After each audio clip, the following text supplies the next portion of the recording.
মূলে তাহলে কি মমতা ব্যানার্জি, অভিষেক ব্যানার্জি দুর্নীতিগ্রস্ত? তারা কি দলটাকে নিজের হাতে শেষ করে দিয়েছে? অনেক প্রশ্ন এখানে থেকে যাচ্ছে কিন্তু।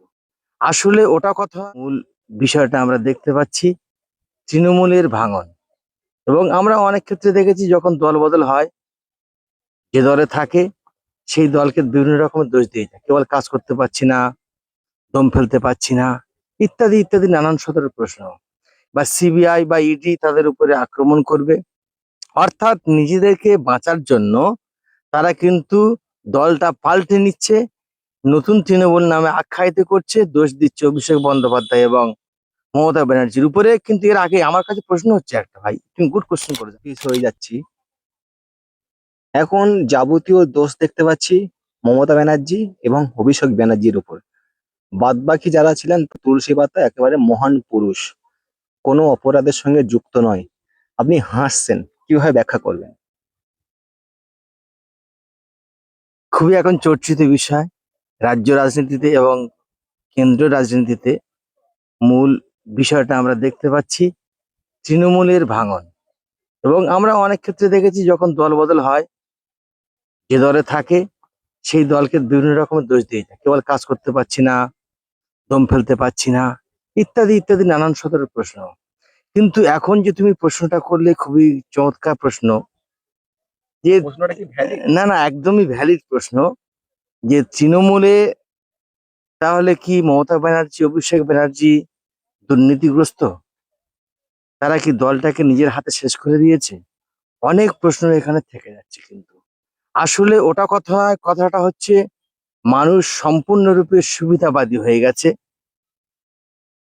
তারা অপরচুনিস্ট, সুবিধাবাদী এবং অর্থ উপার্জনকারী মানুষকে দূরে ঠেলে দিয়ে নিজেদের সেই কুক্ষিগত সম্পদগুলোকে রক্ষা করবার জন্য বিভিন্ন রকমের সমস্যা তারা জড়িয়েছিল, ল অ্যান্ড অর্ডার বিঘ্নিত করেছিল। সেগুলো থেকে মুক্তি পাওয়ার জন্য, যাতে কোনো রকমের সমস্যা না হয়, বিশেষ করে এমএলএ বলি আর এমপি বলি, তাদের কথা কেউ শুনবে না। থানার ওসি থেকে শুরু করে বিডিও থেকে ডিএম থেকে কেউ শুনবে না, কোনো সুযোগ সুবিধা তারা পাবে না। এখনই তাদের উপরে সিআইডি বা সিবিআই বা ইডি তাদের উপরে আক্রমণ করবে। অর্থাৎ নিজেদেরকে বাঁচার জন্য তারা কিন্তু দলটা পাল্টে নিচ্ছে, নতুন তৃণমূল নামে আখ্যায়িত করছে, দোষ দিচ্ছে অভিষেক বন্দ্যোপাধ্যায় এবং মমতা ব্যানার্জির উপরে। কিন্তু এর আগে আমার কাছে প্রশ্ন হচ্ছে একটা, ভাই তুমি গুড কোশ্চেন করেছো, আজকে খুব ভালো লাগছে আমার। কিন্তু এতদিন ওরা কোথায় ছিল? হ্যাঁ, সেই কথা। এতদিন মুখটা খুললো না কেন? ফেসবুকে দেখতে পাচ্ছি মিমি মিমি চক্রবর্তী পোস্ট করছে অভিষেক নাকি তাকে ডেকেছিল। ওদিকে বাপি হালদার, ওদিকে অনেক এমপি এমএলএ যারা আছে তারা কিন্তু পোস্ট করছে দলের বিরুদ্ধে অভিষেক। কিন্তু কথাটা হচ্ছে 4 তারিখের আগেও তারা তো বলতো অভিষেক ব্যানার্জি জিন্দাবাদ। জিন্দাবাদ, তৃণমূল কংগ্রেস জিন্দাবাদ, মমতা ব্যানার্জি জিন্দাবাদ। আজকে সে জিন্দাবাদ মানে কি সম্পূর্ণ অভিষেক ব্যানার্জি আর মমতা ব্যানার্জি বাদ? তার মানে কি বোঝাচ্ছে এখানে? এখানে সম্পূর্ণরূপে নিজেদের স্বার্থ চরিতার্থ করবার জন্য, নিজেদের রাজনৈতিক কেরিয়ারকে সঠিকভাবে রেখে দেওয়ার জন্য, পরবর্তীতে আগাম চিন্তা ভাবনা করবার জন্য তারা কিন্তু এই দলটা পাল্টাচ্ছে কিন্তু। আসলে কালকে আমরা একটা অনুষ্ঠানে যাচ্ছিলাম, যেটাতে আপনি হাসির ছলে একটা কথা বলছিলেন, বিউটি পার্লার কর্মীদের অবস্থা কি? একদম আমার খুবই কষ্ট হচ্ছে, যারা কিন্তু প্রতিনিয়ত ঝগড়া, মারপিট, দ্বন্দ্ব, চায়ের দোকান থেকে শুরু করে সর্বত্র কিন্তু তারাই করতো, রাজনীতিতে তারাই করে। মমতা ব্যানার্জি একসময় বলেছিলেন যে কর্মীরাই আমার সম্পদ, মনে আছে? তাহলে সেই কর্মীরা যারা কিন্তু গলা ফাটাতো, চেঁচাতো বিভিন্ন ময়দানে, বিভিন্ন মিটিং মিছিলে অভিষেক ব্যানার্জির জন্য, মমতা ব্যানার্জির জন্য, সেই নেতা কর্মীদের উপায়টা কি হবে আমার কাছে কিন্তু খুবই বড় প্রশ্ন, দুশ্চিন্তার বিষয়। তারা কোন ডালটা ধরবে? এখন পরিষ্কার, এটাই তো পরিষ্কার যে এমএলএ যারা 7টার মতো এমএলএ, তারা একটা সাইড হলো ঋতুপদ বন্দ্যোপাধ্যায়কে সামনে নিয়ে। ওদিকে দেখতে পাচ্ছি কাকলি ঘোষ দস্তিদারকে নিয়ে 20টার মতো এমপি, বা আরো হয়তো ওদিক যাবে জানি না, 28টা এমপির মধ্যে 20টা এমপি তারা কিন্তু একটা সাইড হলো, কাকলি ঘোষ দস্তিদার তাদেরকে লিডিং দেবে। তাহলে এই জায়গাটা দাঁড়িয়ে তারা কাকে বাঁচবে, কাকে নেতা হিসেবে বাঁচবে, কোন দলে তারা যাবে? নব্য তৃণমূল নাকি সে আদি তৃণমূল? এখন এই দ্বন্দ্বের মধ্যে পড়ে রয়েছে। মানে এরা এখন হিসেব মতো কচু পাতায় জল যেমন হয় না, কচু পাতার জল যেমন টলমল করে, এদেরই ঠিক সেই অবস্থাটা হয়ে গেছে। আমি সত্যিকারের কথা এই জন্য বলতে চাই ওই সকল সমর্থক নেতাকর্মীদের উদ্দেশ্যে, যে আপনারা ভাবুন কোন জায়গায় কোন পরিস্থিতিতে এবং কি উদ্দেশ্যে আপনারা তাদেরকে নির্বাচিত করেছিলেন, যারা আপনাদেরকে এরকম ঘোর জঙ্গলে ফেলে চলে যাচ্ছে। মানে আপনারা নিজেরাই সন্দিহান যে কোন তৃণমূলটাকে বাঁচবো। দেখুন, খারাপ বা ভালো তৃণমূল, টাকার এপিঠ ওপিঠ কিন্তু সমান। সেটা আমার কথা না, আমার সাধারণ মানুষ, ছোট্ট মানুষ, প্রত্যেকটা ক্ষেত্রে দেখবেন টাকার এপিডেভিট কিন্তু সমান হয়, টাকার এপিডেভিট কিন্তু সমান। ফলে সেই জায়গাটা দাঁড়িয়ে সাধারণ যারা কর্মী, নেতা কর্মী, নিচু তলার কর্মী, তাদের ক্ষেত্রে কিন্তু খুবই একটা কষ্টের বা দুঃখের সংবাদ বর্তমানে তৃণমূলের যে ভাঙনটা। আপনি একটা কথা বলছিলেন, নিজে পাঁচি তো বাঁধেন না, কালকে বলছিলেন যে এই যারা এখন বিদ্রোহী হয়েছে নব্য তৃণমূল, তারা কর্মীদের কথা নিশ্চয়ই চিন্তা করছে। একদম করেনি, এই বিষয়টা কি বলবেন? একদম করেনি, স্বার্থপর, একদম নির্লজ্জ, স্বার্থপর, বেহায়া। নিজেদের স্বার্থের জন্য তারা একটা দল থেকে আরেকটা দলে প্রত্যাবর্তন করছে। একবার ভাবেনি যে কার জন্য তারা এমএলএ হয়েছে, কার জন্য এমপি হয়েছে। তার মাস গেলে 2 লক্ষ 3 লক্ষ টাকা এমনি মাইনে পাচ্ছে তারা। নিচুতলা কর্মী কথা তারা একবার ভাবেনি। এত বড় নির্লজ্জ, স্বার্থপর, কেউ চিনতো না। 2 দিন আগে তাদেরকে কেউ চিনতো না। এই টিকিট দিয়েছে মমতা বন্দ্যোপাধ্যায়। মানে এখন আমি কিন্তু কোনো দলের সমর্থন নই ভাই, কিন্তু বলতে তো হবে, সত্য কথাটা বলতে হবে, চেপে রাখলে হবে না। তাদেরকে চিনতো না কেউ, কোনোদিন চিনতো না মানুষ। কথাটা, বাংলায় একটা প্রবাদ বাক্য আছে, সব পাখি মাছ খায়, আর দোষ হয় মাছরাঙা, দোষ দোষ হয় মাছ। দোষ হয় মাছরাঙা। এখন কি শুধু দোষ অভিষেক ব্যানার্জি বা মমতা ব্যানার্জি? অভিষেক ব্যানার্জি, মমতা ব্যানার্জির কিছু হয়তো রাজনৈতিক, তাদের টিম কন্ডাক্ট করার ক্ষেত্রে, পরিচালনার ক্ষেত্রে হয়তো একটু ত্রুটি বিচ্ছুত হতে পারে। সেটা সমাধান করা যেতে পারতো। তোমরা 4 তারিখ আগে পর্যন্ত তোমার নেচে খুদে সব এক জায়গায় ছিলে, আর আজকে হুট করে তোমরা দল পরিবর্তন করছো। তোমরা ভাবলে না নিচু তলা কর্মীদের কথা একবার ভাবলে না? যারা তোমাকে ভোট দিয়ে প্রাণকে উপেক্ষা করে, জীবনকে উপেক্ষা করে, সমস্ত কিছু ঝগড়া ঝগড়া উপেক্ষা করে তারা তোমাকে নির্দ্বিধায় ভোট দিয়ে তোমাদেরকে আজকের এমএলএ এমপি বানিয়েছে। তাদের কথা একবার ভাবলে না? নির্লজ্জ, স্বার্থপর, বেহা এই এমএলএ এমপি গুলো যারা এক সাইড হয়ে যাচ্ছে, কি বলবে এদেরকে? যে দলে যাবে সেই দলটাই নষ্ট করে দেবে এরা। এটা কি তাহলে বিজেপির একটা বি টিম বলতে পারো? অবভিয়াসলি কোনো অপশন নেই, এটা বিজেপির বি টিম।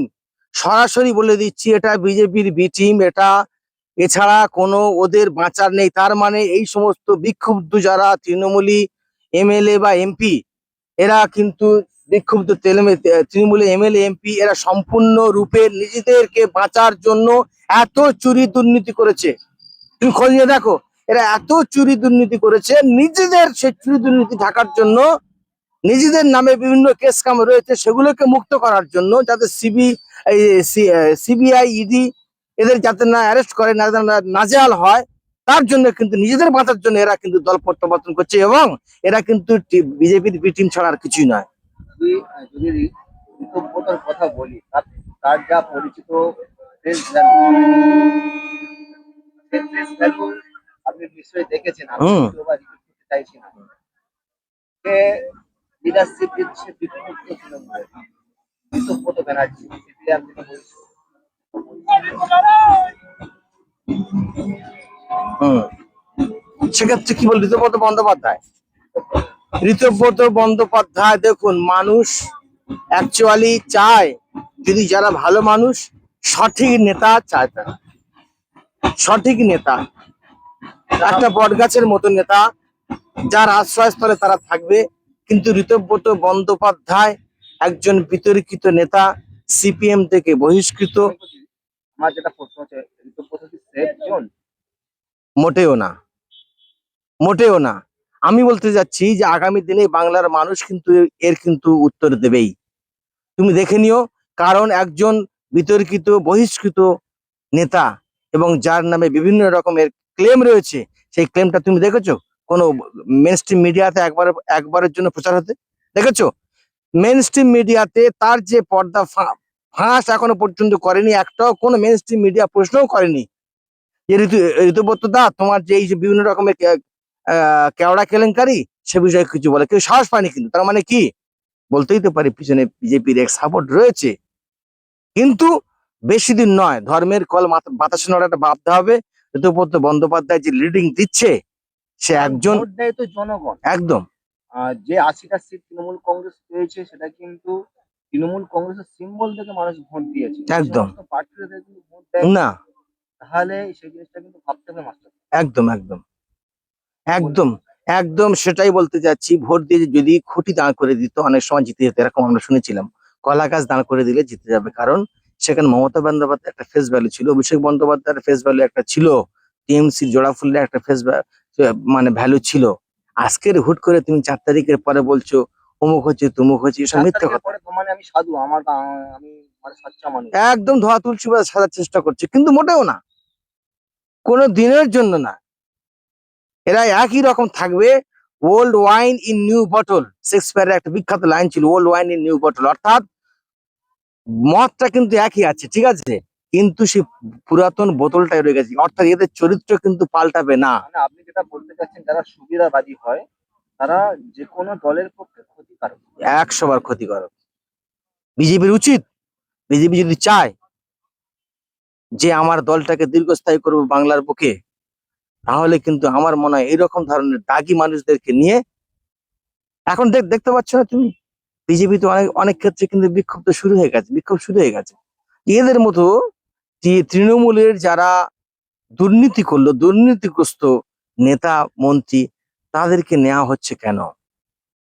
আর তুমি একটা জিনিস খেয়াল করে দেখেছো, সাধারণভাবে যারা বড় বড় চোর রয়েছে তাদেরকে কিন্তু অ্যাটাক হচ্ছে না। না, হ্যাঁ, হচ্ছে কি, তুমি দেখেছো কি? ডিম ছোড়া হচ্ছে, ঢিল ছোড়া হচ্ছে কাদের উপরে? কে তিরপল চুরি করেছে, একদম। কে চাল কিন্তু সেই রাঘব বোয়ালগুলোকে এখনো পর্যন্ত ধরা হচ্ছে না। তার মানে কি? বলতেই তো পারি যে এটা বিজেপির বি টিম। অসংখ্য ধন্যবাদ। এতক্ষণ মাস্টারদা আমাদের সঙ্গে সময় দিলেন, রাজনৈতিক বিষয়ে আলোচনা করলেন। তুমি কিছু বলে দাও। অবশ্যই সবাই ভালো থাকবেন। এবং যেটা আমি আরেকবার বলি, যে যারা তৃণমূলের কর্মী, গ্রাসরুট লেভেলের কর্মী, তাদের খুবই দেখে আমার খুব কষ্ট হয়, চিন্তা হয় এখন তারা কোন জায়গায় যাবে। তাদের বিপক্ষ টিম, এলাকার মানুষজন তাদের দিকেও কুৎসার নজরে তাকাচ্ছে, তাকাচ্ছে কিনা। ফলে সেদিকটা আমি বলবো সেই তৃণমূল কর্মীদেরকে বলবো, সঠিক চিন্তা ভাবনা করুন, সঠিক পথে এগিয়ে চলুন। সবাই ভালো থাকুন, সুস্থ থাকুন। আর নতুন নতুন খবর পেতে, রাজনৈতিক বিশ্লেষণ পেতে আমাদের ইভা টিভি ইউটিউব চ্যানেলকে সাবস্ক্রাইব করুন, শেয়ার করুন, কমেন্টস করুন। সবাই ভালো থাকুন, সুস্থ থাকুন। শুভ সন্ধ্যা।